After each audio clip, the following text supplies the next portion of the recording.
the same way every single time because things haven't changed that much. They keep getting crazier and we keep going, wow, that's shocking. But at least we giggle about it.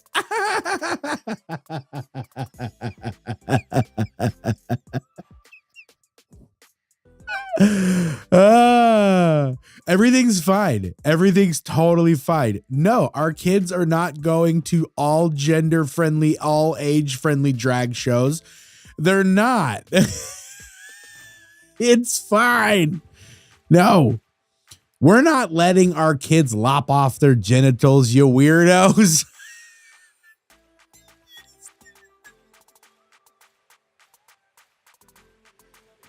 It's all good. Everything's fine. Just getting deeper in the liquor and then all your problems disappear, Annie M. But all I know is that every time I go looking in the mirror, I can't stand the guy looking at me. It's bad down here, boss. It's bad. We're getting crazy.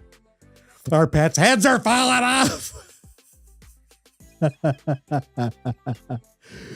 Oh, man. That's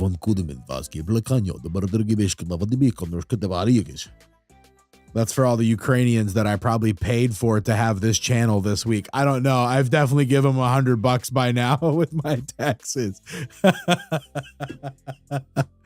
Oh, man. So Elon Musk is going hard on Twitter. Still, the FBI being shown to be more and more corrupt as time goes on. People aren't going to be able to ignore this for very long. The richest man in the world is talking about Carrie Lake won her lawsuit, or she won her right to go to trial about the election in Arizona. And the Grand Tamale is all age drag shows. Are they appropriate? Are they not? What standards are held to? Let's talk about it. Boo!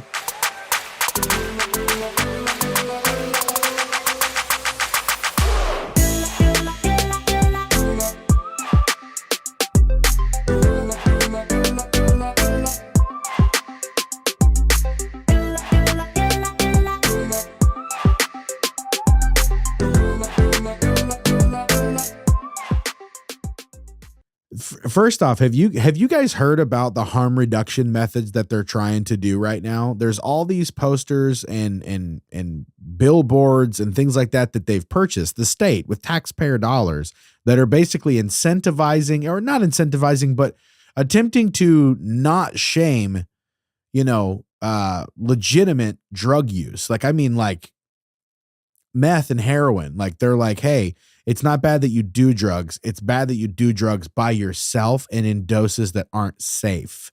And it's like, what the f-?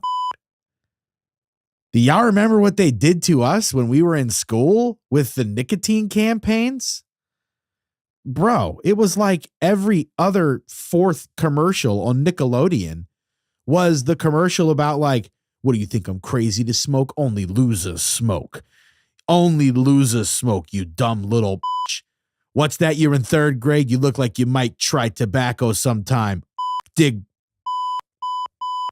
tobacco's your neighbor's fucking cousin. It was like, what the hell? That's what it was like. And then now, they're basically saying, do whatever the hell you want. By the way, we'll give you the ability to do it. Let me show you this. I'm going to go right in here in the San Francisco harm reduction site, and I'm going to see what kind of paraphernalia they're giving out today. They gave me a whole box of syringes. This is a whole box of syringes. Those are a whole box of syringes. I mean, literally for free. You can't even get a plastic straw in San Francisco, let alone they're just giving away as many needles as you want. I have Narcans. I have these sanitary cookers. I have tie-offs to tie off your arm. I came out with saline water, clean saline packages to cook the dope with. These are to hold, these little tie-offs are to hold these like this. You twist it around there so you don't burn your hand while you're cooking the dope. Anybody can just come into this place and grab these bags full of equipment. For free. And little cotton swabs to suck the dope up through. I asked them what this was for. This is a new one that they're giving out, these chopsticks, and they said it was a pusher for a glass pipe so you could push your crack inside the pipe more. Brillo pad to filter the crack in the pipe. Then they give you these straws, right? And these mouthpieces for the meth pipe. The most alarming thing was I asked where I could go to get some help to get clean? What program can I get into right now to get clean and off the streets? And they had no idea. I think that says it all, man. If you're wondering the state of the government, you've got, like he just said a second ago, you are not allowed to get a plastic straw there, but they will hand you vials to inject literal heroin into your veins. And they'll even like, it's, man, talk about fluffing the cushions in your casket, man. You know, like that's what these people are doing, man. And there's just more and more of this that's like long-term crazy detriment to a person, like including a lot of these transitions that kids have, you know, where they're not able to procreate anymore. Now, you can say or not say whether that might help them be fulfilled in their life as far as if they feel like a girl or feel like a boy, but you can't say that to the degree that something affects their life, that the ability to have kids or not doesn't also play a pretty major factor, and they're just willy-nilly going for it. And sometimes, like I saw a war veteran talk about he was in counseling for 1 hour before they started putting him on hormones. 1 hour of talking about feeling like a different gender. And that was enough for them to go, okay, well, obviously, you know, we need to go ahead and put you on, you know, hormones.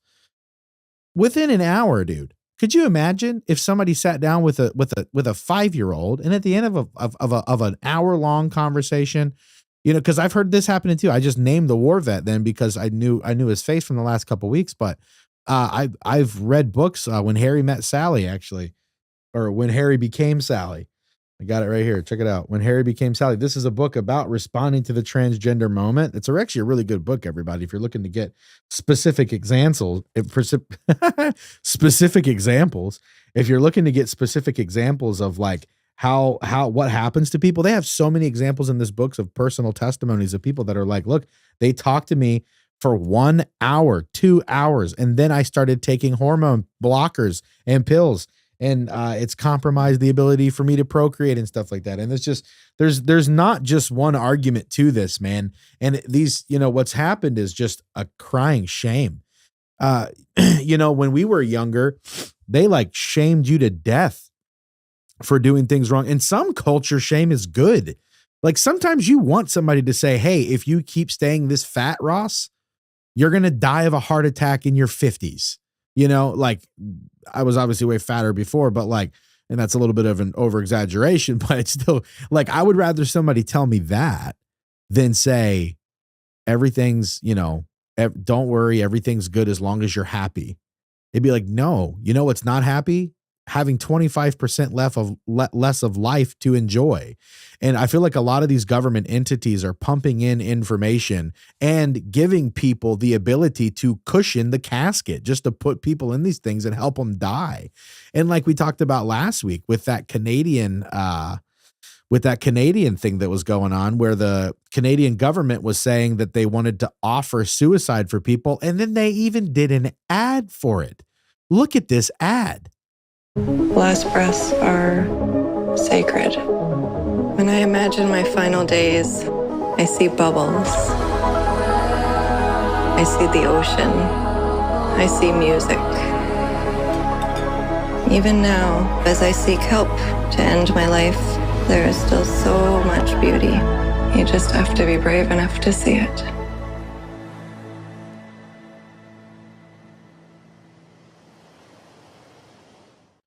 So yeah,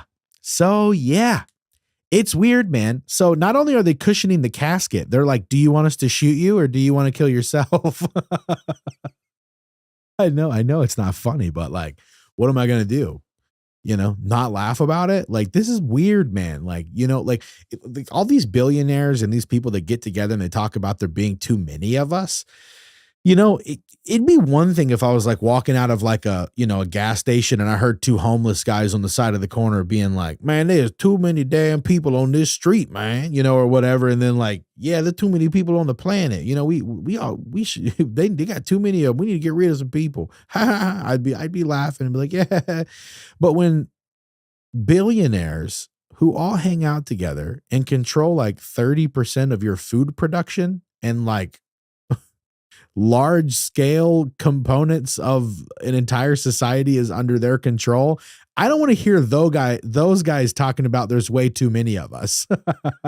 That's like, if I'm a chicken and, I hear humans talking and I'm just one of their chickens and they're like, I'm getting hungry. That's how that sounds to me, like, because it's not like, I don't know, maybe they are expecting their kids to be the ones who are allowed to enjoy only or something, but like these people are unelected. The majority of these people that are in these positions, these philanthropy positions that turn into government 3-letter agencies like the EPA and the FDA or whatever that end up rubber stamping what the lobbyists want or however that whole situation works. I don't know if I use rubber stamping in the right way. Shut up if I don't, but I think I'm using it wrong. But what I really mean is just like saying yes, being a yes man to anything that the overlords want. That's what I think that's what these FDA and EPA positions basically are. And the overlords in the FDA's case, I think it's 75 to 85%, something like that, of the FDA's entire funding comes from the drug companies. So what do you want to do with that? I don't know if you're going to trust them to be completely, unbiased. Anyway, the fact that they're just I remember a while ago, they were talking about the Biden administration is not just handing out crack needles. Remember, that was like a whole thing. Well, this is just as bad. It literally is what we're talking about. They were doing that. So, in my opinion, YouTube, that is just my opinion. It wasn't the Biden administration. It was just all the people that are in cooperation with the Biden administration that probably share similar views to the Biden administration and want to do stuff called harm reduction. Let's see if I can find that in New York. Don't be ashamed you are using. Be empowered that you are using safely. Dude, oh my gosh. Prevent overdose. Avoid using alone and take turns. Oh my God. Start with small dose and go slowly. This stuff is definitely like better advice than like go rip one, Junior. But like at the same time, like it's almost like there's no fear at all surrounding the use of it. Like it's completely normalized, man. Like what culture do you know that absolutely thrives, that helps people get high? But mostly homeless people, like that's not what they should probably be doing. Common sense would tell you if somebody is so mentally compromised that they're in a state of homelessness, they're either really down on their luck, number one, in which case drugs are a bad idea because they need to have as much focus as they can to get out of that crappy situation. If they're mentally ill, drugs are the last thing that they need because you don't want to add fuel to that fire, right? That's like a tornado, a fire tornado, or a shark tornado. You got somebody who's mentally ill and they smoke crack. That's just like asking for an explosion to happen somewhere, So that's not a good reason to, and if you have no money, the last thing that you need is a drug addiction. If it's because of money and, or whatever, like you're going to use all your money on some bullshit. So like no matter how you want to spin it, like doing drugs by and large, if they're really heavy drugs, I'm okay with marijuana and alcohol and stuff like that. If you're not, I'm not actually okay if you're an alcoholic daily, you know what I mean? But like these are heroin and meth that we're talking about. This isn't like the same thing as, somebody wanted to smoke a joint, so these people are crippled in the streets and the tax dollars are just funding it to occur. I really don't understand the harm reduction I don't even know if I would trust the math that they based it on, because like the way that they counted freaking COVID deaths, dude, like, I don't know if you guys know this, but the way they counted COVID death is you could die from something from completely a different cause and happen to have COVID and it will be counted as a COVID death. I'm quoting from a doctor in Illinois that explained what qualifies as a COVID death. So this is Dr. You'll see, Dr. Ngozi Ezeki. Check this out. Of the definition of people dying of COVID. So the case definition is very simplistic. It means at the time of death, it was a COVID positive diagnosis. So that means that if you were in hospice and had already been given, a few weeks to live, and then you also were found to have COVID, that would be counted as a COVID death. It means that technically, even if you died of a clear alternate cause, but you had COVID at the same time, it's still listed as a COVID death. So everyone who's listed as a COVID death doesn't mean that that was the cause of the death, but they had COVID at the time of death. I hope that's helpful. Yeah, that's actually super helpful. Thank you for clarifying that for me. I just lost all confidence in everything you guys said for the whole time. That was easy. Thanks for clearing that one up for me. So don't trust anything you guys say as far as your numbers are concerned. Got it. And so if anybody wants to look that up, I don't know if you'd ever seen that before, Mike. That's a pretty straightforward way to say that these numbers are highly inflated to some degree, and this is all my opinion. Okay. So you might have to edit some of this, out, to make it less, whatever. But either way, I just can't trust these people's numbers on anything. And you can't tell me that you're trying to help people, especially not when you've got all of this stuff about Twitter coming out and about Elon basically exposing the fact that Twitter was working alongside of, so let me say it this way. The most neutral way I can say it is that the Republicans and the Democrats on both sides were capable of emailing friends or acquaintances at Twitter and asking them to do things. It just only happened 99% of the time with Democrats. Because all of the leanings politically of the Twitter employees, which is 97%, I believe, 97 or 99% is how much of the donations from Twitter employees went to Democrats. It was 97 or 99%. I can't remember which one. So there was there was like $900 and something. I think I could be flaky on this part, but it was like $950 or something to a Republican, but the rest of it all went to only Democrats. So yeah, you could say that they're an unbiased source if you're stupid, if you don't think that that matters. And so anyway, what we're seeing is that the FBI was working alongside them and paying them. They got paid. Twitter got paid by the FBI, which means by you, 3.5, close to 3.5, 3.4 or something, close to $3.5 million of your taxpayer dollars. I hate when I find out that my taxes went to some bullshit. And I find it out like every 8 seconds. So, I don't know what to do. Like when I learned that they were funding $10 million of Pakistan gender studies, when you find out they're testing how many, I think they literally did a study of how many licks it takes to get to the center of a Tootsie Pop or something like that. I think they actually funded that study and it was like hundreds of thousands of dollars or something. When you're funding certain things, it's just, I have to look, this bill they just passed is $1.7 trillion or something like that. And it's got another $45 billion going to Ukraine. For what? Can anybody explain to us where the money's gone so far? And if you can't, I don't understand. Look, everybody was so happy that we got out of Afghanistan and we didn't have, an overexerted group of military men over there anymore. We left $80 billion and it was the shame of Biden because we left close to $80 billion ish of equipment and stuff over in Afghanistan for the Taliban to take over. That's the situation there. We left that and everybody was like, oh my gosh, you just handed them the keys to a war Ferrari type of thing. And they were like, well, yeah, we did, but at least we brought our troops home. And then Biden sends another $100 billion of military equipment to the Ukraine. And we find out that we don't know where like 70% of it is going of the equipment, apparently. At least that's what CBS said. Or ABC, one of them. Some station said that. And then they took down the story the next day.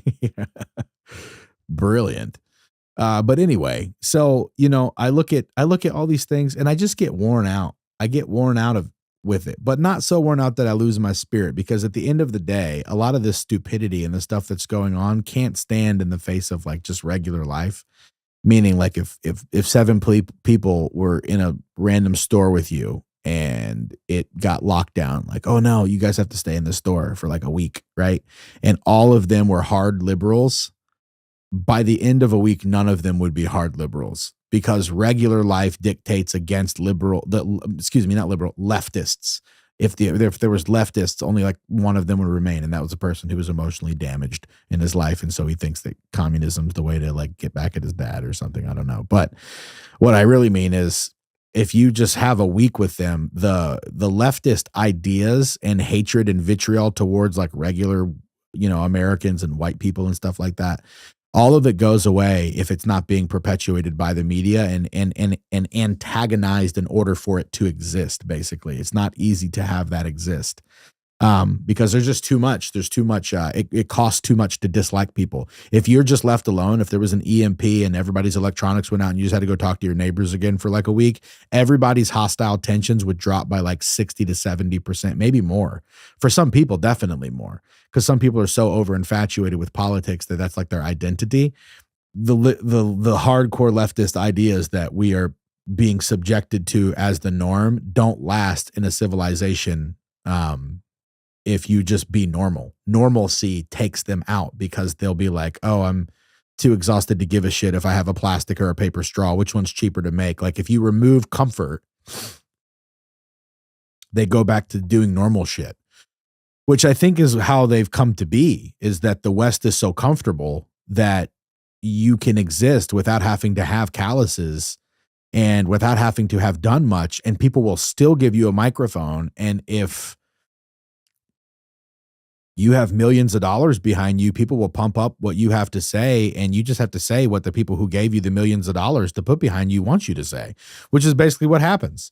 It's a shame, but I want you guys to see kind of where society is going next, which is we're losing quite a bit here. But I want you guys to see this real quick before we go too much further. Let me share this tab. Hey guys, new news item. I want to report on it. New article from the New York Post. Dozens of former FBI employees have been found working at or worked at Twitter. New bombshell report from the New York Post revealed Twitter's ranks were riddled with government agents. While Jim Baker and Yoel Roth have gotten a lot of the attention, it seems there were dozens of other people who were involved. A couple of names. Matt Williams started in June of 2020 at Twitter as the Senior Director of Product Trust. His previous role included 15 years in the intelligence division at the FBI. Kevin Michelina worked at the FBI doing intelligence analysis for over 12 years before joining Twitter as their senior corporate analyst, security analyst, Michael Bertrand is a 23-year veteran of the FBI. His resume spans counterterrorism, internal investigations, as well as being a chief of staff to a lot of the top brass at the FBI. Karen Walsh also worked at the FBI for 20-some years before she went to Twitter in March of 2020. So, folks, there are lots of these folks. Who knows how many more there are? Who knows how many are still there? A lot of people are reporting still difficulty with Twitter. A lot of people are still banned. Well, you can tell, kind of. That was just one guy reading it, but I think it just goes to show you these. I don't know what else you call it. And Elon Musk, as I played that video the other week, is certainly calling it election interference, and it's not that it's not like his opinion isn't valuable. You know what I mean? Nobody saw him as a right-wing figure at all. Nobody saw him as a conservative at all. And now I'm watching all of these people just turn on him, as they did Kanye, as they did everybody else. Now, Kanye said some weird crap recently, but before he said the weird crap, to hate him was stupid. It didn't make sense to think that he was, crazy. But he shot that one in the head, dude. That guy's got no chance now as far as being relevant, because he just said really dumb stuff. Unless it was not really him and it was just somebody in a mask. Anyway, well, so the further that we get on these things, I was thinking about this the other day, and I was explaining it to a friend of mine who on Instagram, actually, I just had a live on Instagram the other day, and it was basically saying like, look, I don't know if you believe in good and evil.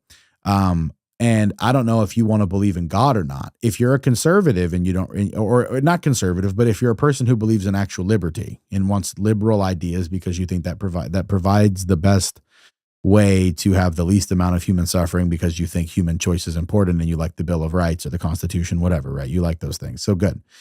Well, then if you are paying attention to the world, everybody that's in control, everybody that is at a position of power in the high up echelons of any like niche or category of business, generally speaking, they all have a very similar religion. It's one of two religions. It's either, the one that you're not allowed to mention, or it's this weird satanic Luciferian type thing. And it's connected to like Freemasonry and stuff. So anyway, there's that, and then there's the other one. And so everybody that's in that one has very specific views. Why do you think Lil Nas X goes and gets all the followers, gets them all?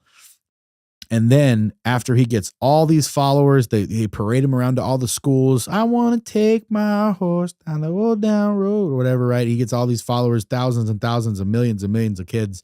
And then 3 months later, he's gay doing a strip dance on Satan's lap in hell.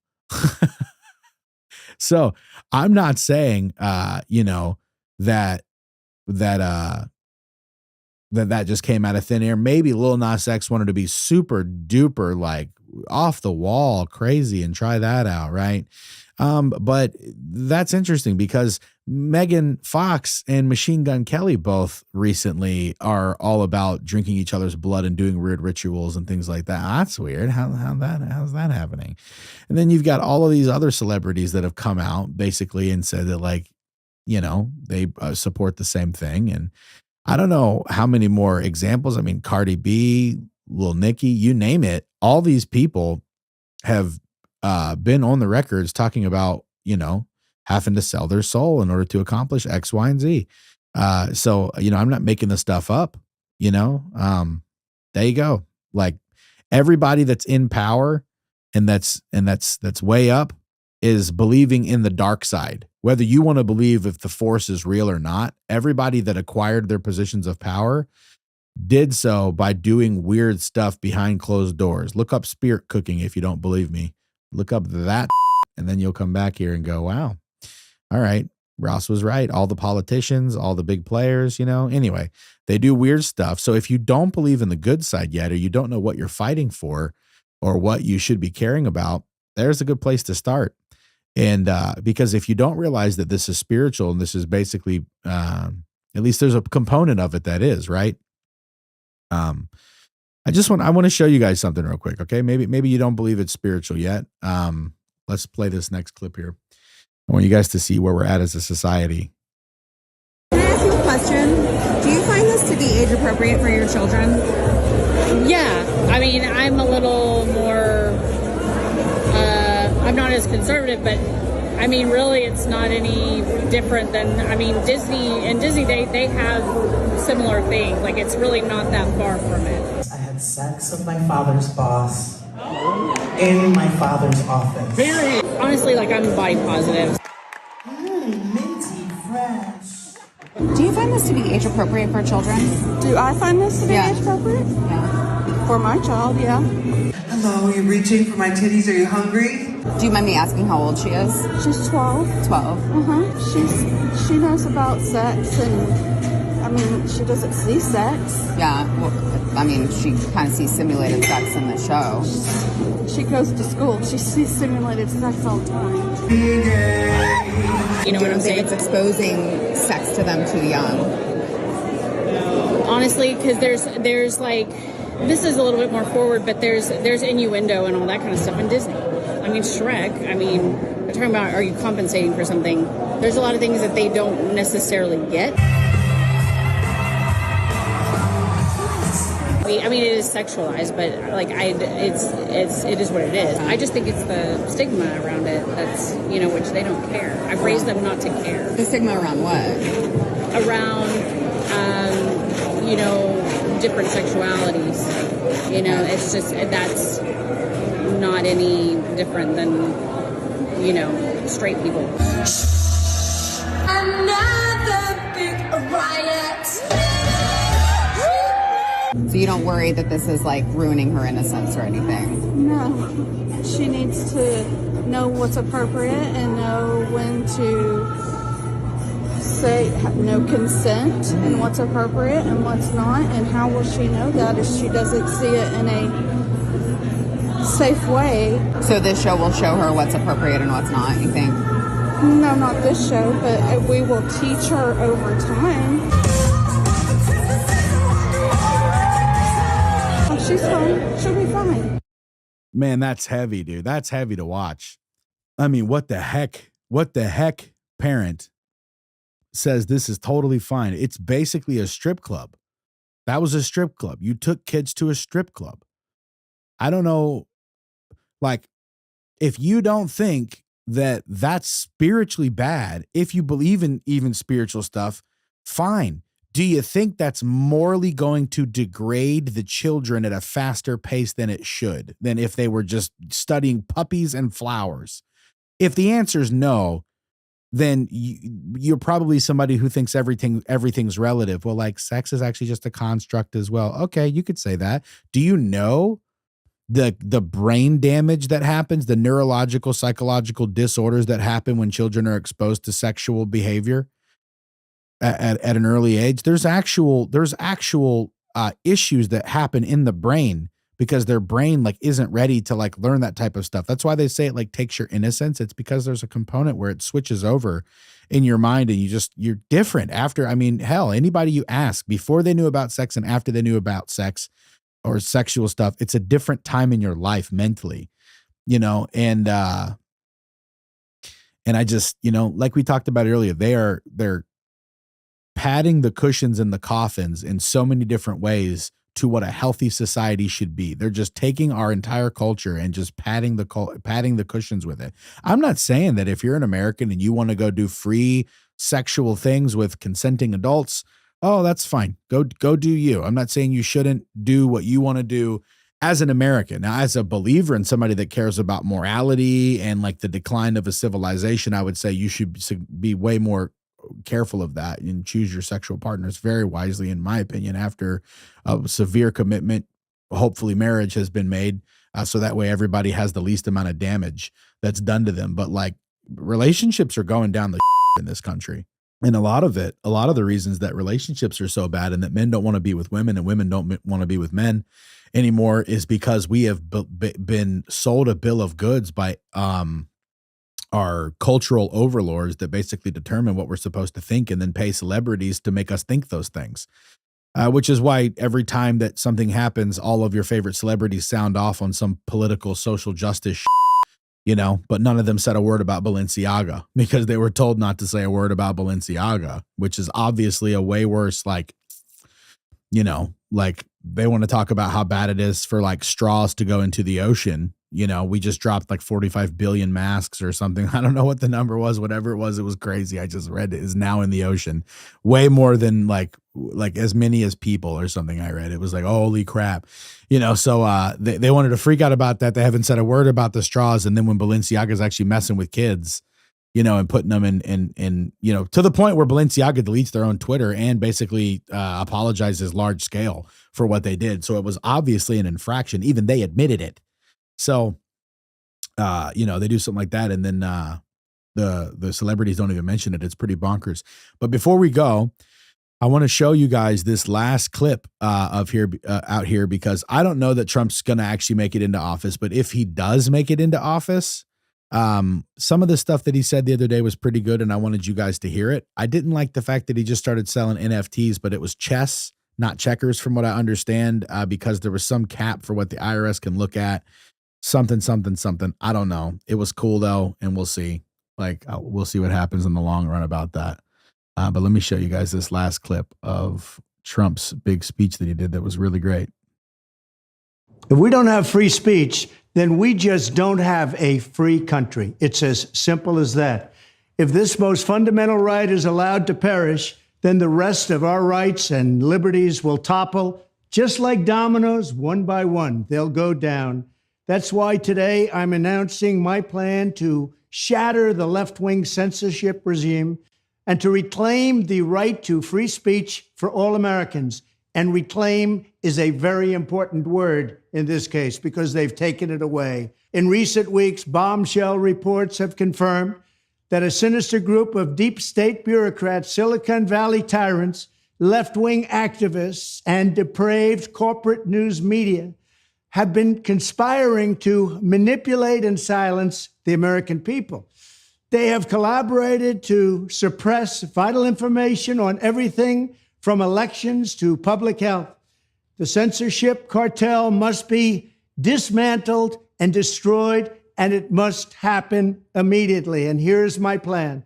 First, within hours of my inauguration, I will sign an executive order banning any federal department or agency from colluding with any organization, business, or person to censor, limit, categorize, or impede the lawful speech of American citizens.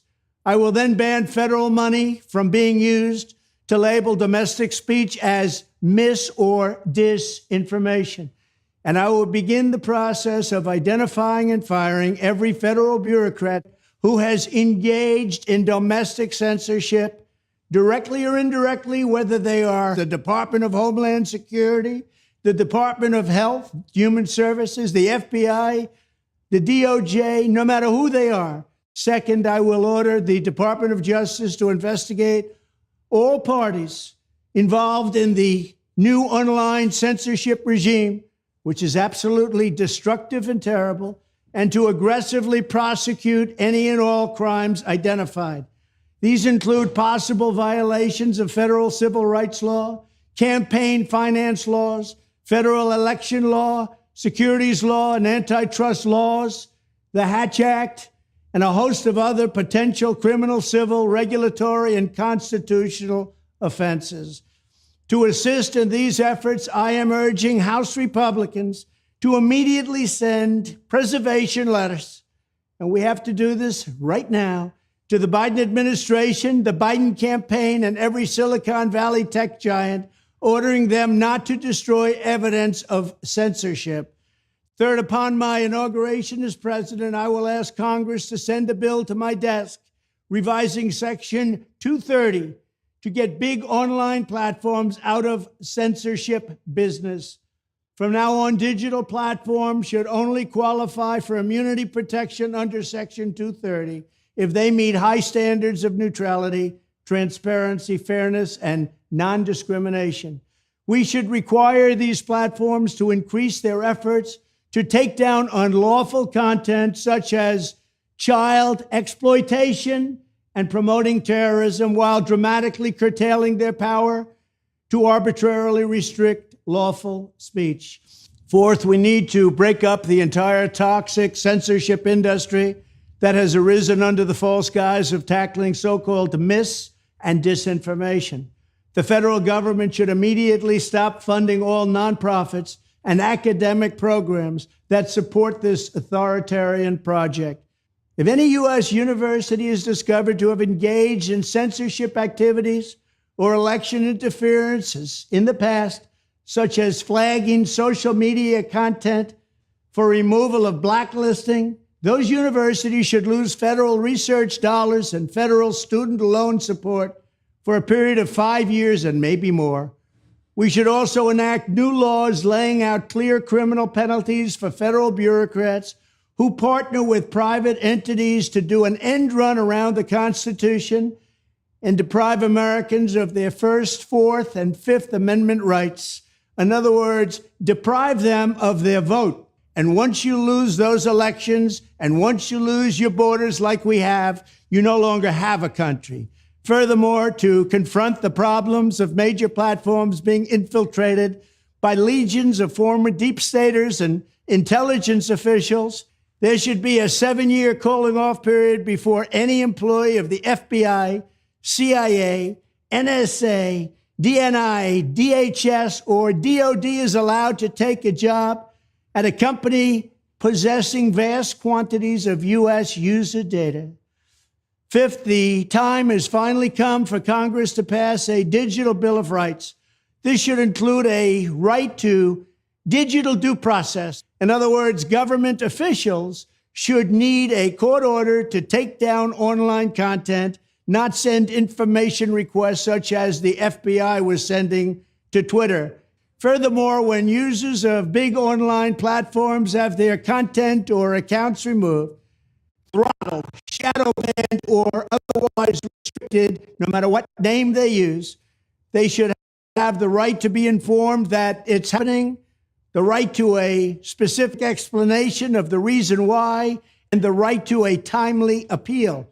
In addition, all users over the age of 18 should have the right to opt out of content moderation and curation entirely and receive an unmanipulated stream of information if they so choose.